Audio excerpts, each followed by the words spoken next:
सुनो काका सुनो दादा सुन लियो यो बात, कोरोना वायरस फैली छू जाग जाग में आज। सुनो काका सुनो दादा सुन लियो यो बात, कोरोना वायरस फैली छू जाग जाग में आज। मेरी ठुली जा मेरी वो दीदी सुन लियो पुकार, नान तीनों को ख्याल करिया जन जाया तुम बिहार।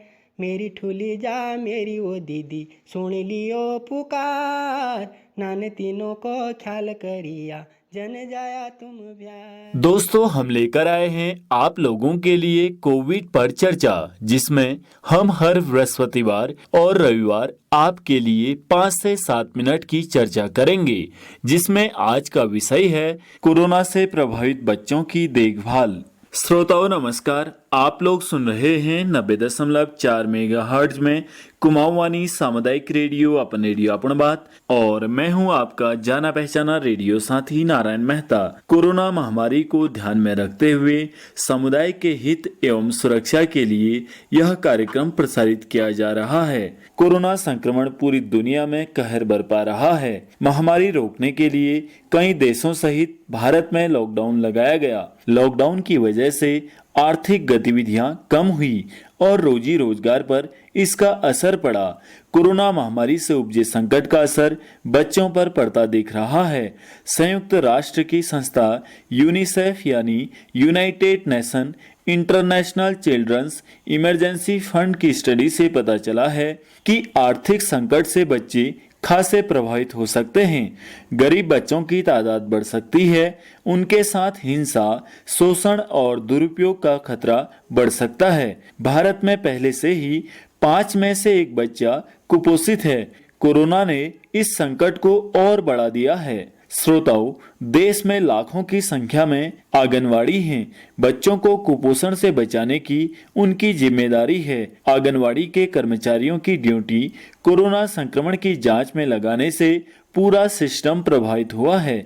मिड डे मील और भोजन भत्ता में भी कटौती हुई है। चाइल्डलाइन 1098 को महिला और बाल विकास मंत्रालय ने आपातकालीन सेवा घोषित किया है। चाइल्डलाइन के मुताबिक लॉकडाउन के दौरान अप्रैल के 2 हफ्तों में बच्चों की शिकायत में 50% की बढ़ोतरी हुई है। वो चिड़चिड़ेपन, आक्रामकता और अपने परिवार के रोक टोक से परेशान रहे हैं। परेशान बच्चों को संभालने पर काम किया जा रहा है, पर यह एक पेचीदा मसला है। सरकार, समाज, परिवार और माता पिता के सामूहिक प्रयास से ही बच्चे अपनी हंसी खुशी बरकरार रख सकते हैं। यूनिसेफ ने सरकार से अनुरोध किया है कि वे सामाजिक सुरक्षा प्रणाली का विस्तार करें, बच्चों को पोषण वाला खाना देने में तेजी लाएं, जिससे महामारी के असर को कम किया जा सके।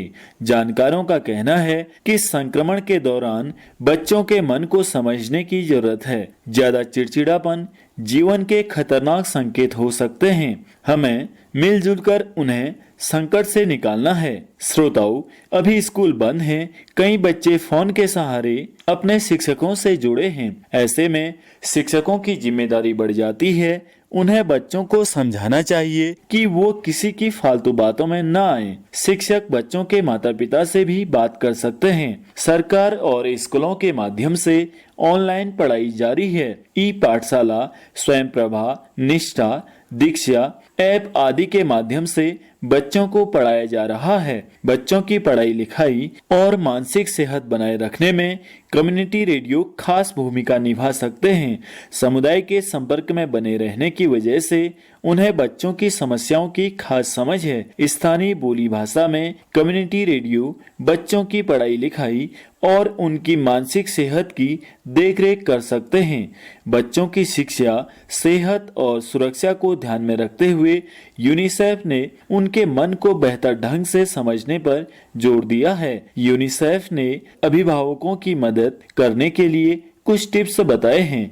मसलन, बच्चों के साथ समय बिताएं, उनके साथ मिलकर रूटीन बनाएं, बच्चों के साथ खुलकर बातचीत करें, उनके स्कूल के संपर्क में रहें, साथ ही ऑनलाइन प्लेटफॉर्म पर बच्चों की सुरक्षा सुनिश्चित करें। महामारी की वजह से बच्चे घर पर हैं, उन्हें पहले की तरह ही रखना चाहिए। बच्चों का जगना, नहाना, नाश्ता, भोजन और नींद तय समय पर ही होना चाहिए। रूटीन में रहने से वो मानसिक तौर पर मजबूत बने रहेंगे, उनकी सेहत अच्छी रहेगी। बच्चे हर पल कुछ नया सीखना चाहते हैं। यदि कोरोना से जुड़े सवाल बच्चे करते हैं तो जवाब देना चाहिए, कोशिश करें टालें नहीं। बच्चों के तनाव को खुशनुमा वातावरण से कम किया जा सकता है, उनके साथ अपने रिश्तों को और मजबूत किया जा सकता है। श्रोताओं, संयुक्त राष्ट्र ने कहा है कि महामारी की वजह से कई लोगों की कमाई कम हुई है। इसका असर बच्चों की देखरेख पर दिख सकता है। वो कई समस्याओं से घिर सकते हैं, शारीरिक और मानसिक तौर पर टूट सकते हैं। हमें बच्चों के हालात को, उनकी मन स्थिति को गंभीरता से लेने की जरूरत है। यकीनन पर्याप्त ध्यान देकर हम उनका बचपन खुशहाल बनाए रख सकते हैं, उनके सपनों में रंग भर सकते हैं। साथियों, इन्हीं सब बातों के साथ अभी अपने रेडियो साथी नारायण मेहता को दीजिए इजाजत। नमस्कार। सुनते रहें कुमाऊं वाणी, अपन रेडियो अपन बात।